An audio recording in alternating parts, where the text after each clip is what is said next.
আসসালামু আলাইকুম daily cooking by বকুল। আজকে খুব সহজে অল্প সময়ে কিভাবে সিমের বিচি পরিষ্কার করা যায় সেই টিপস নিয়ে আপনাদের সামনে হাজির হয়েছি। নখ দিয়ে ছিলতে গেলে অনেক সময় লাগে, নখ ব্যথা হয়ে যায়। আজকে দুইটি সহজ পদ্ধতিতে সিমের বিচি পরিষ্কার করা দেখাবো।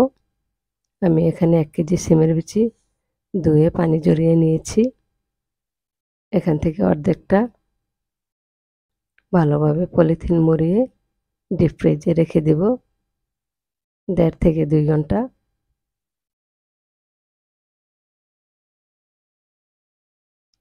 বাকি যে সিমের বিচিগুলা আছে সেগুলা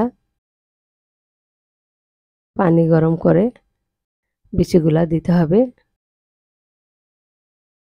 প্যানে পানি গরম হতে দিয়েছি, বলক আসার আগে বিচিগুলা দিতে হবে। ধুয়ে বিচিগুলা দিয়ে দিলাম।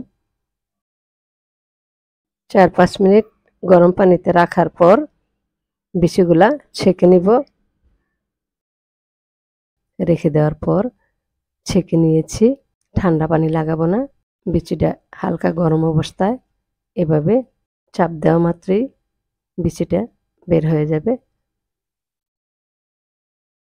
খোসাটা হালকা চাপ দেওয়ার সাথে সাথে খোসা থেকে বিচি সরে যাবে। খুব অল্প সময়ে এভাবে আমরা অনেক বিচি পরিষ্কার করতে পারবো। অনেক সময় ডিপ ফ্রিজে আমরা সিমের বিচি সংরক্ষণ করি, ভাপ দেওয়া লাগে। এভাবে গরম পানিতে কিছুক্ষণ রেখে আমরা যখন খোসা ছাড়িয়ে নেব তখন আর ভাপ দেওয়ার প্রয়োজন নেই। এভাবে ঠান্ডা করে ডিপ ফ্রিজে প্যাকেট করে রেখে দিলেই সারা বছর রেখে খাওয়া যাবে। এভাবে করে আমি সবগুলা বিচি ছাড়িয়ে নেব।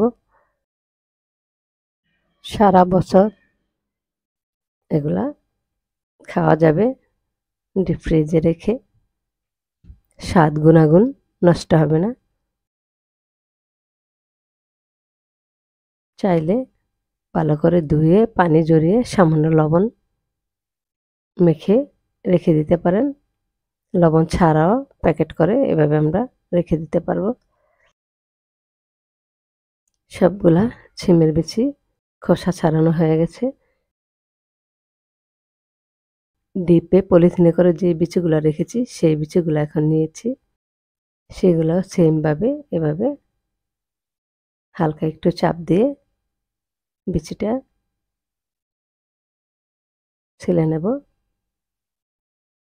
খুবই অল্প সময়ে এভাবে আমরা বিচি পরিষ্কার করতে পারি। বিচিগুলা সব এভাবে পরিষ্কার করে নিব। নেয়ার পর ভালো করে ধুয়ে পানি ঝরিয়ে ডিপ ফ্রিজে সংরক্ষণ করব। কত সহজে খোসা ছাড়ানো যায়, খুবই ইজিভাবে এভাবে ছাড়িয়ে নিতে পারবেন। হাতে কোনো ব্যথা হবে না। আমরা অনেক সময় কষ্টের ভয়েও বিচি আনা হয় না বাসায়। সবগুলা বিচি সুন্দরভাবে পরিষ্কার করে ধুয়ে পানি ঝরিয়ে নিয়েছি। মাছ মাংস দিয়ে রান্না করে খেতে পারবো। বিশেষ করে শিং মাছ, মাগুর মাছ, মুরগির মাংস দিয়ে সিমের বিচি খেতে খুবই ভালো লাগে। আমি রান্না করে থাকি। জিওল মাছের সাথে বেশি ভালো লাগে। প্যাকেটে করে ডিপ ফ্রিজে রেখে দেব। যখন ইচ্ছে বের করে খাওয়া যাবে। দুইটি পদ্ধতিতেই দেখিয়ে দিলাম। আপনাদের যেভাবে সুবিধা মনে হয় সেভাবেই আপনারা খোসা ছাড়িয়ে নিতে পারবেন। এভাবে ভিতরের বাতাসটা বের করে ভালো করে আটকে দিতে হবে। দুইটি সহজ পদ্ধতিতে খুব সহজেই সিমের বিচি পরিষ্কার করা যায়। আপনারা সবাই ভালো থাকবেন, আমাদের জন্য দোয়া করবেন। আগামী দিন নতুন রেসিপি দেখার আমন্ত্রণ জানিয়ে আজকের মতো এখানেই বিদায় নিচ্ছি। আল্লাহ হাফেজ।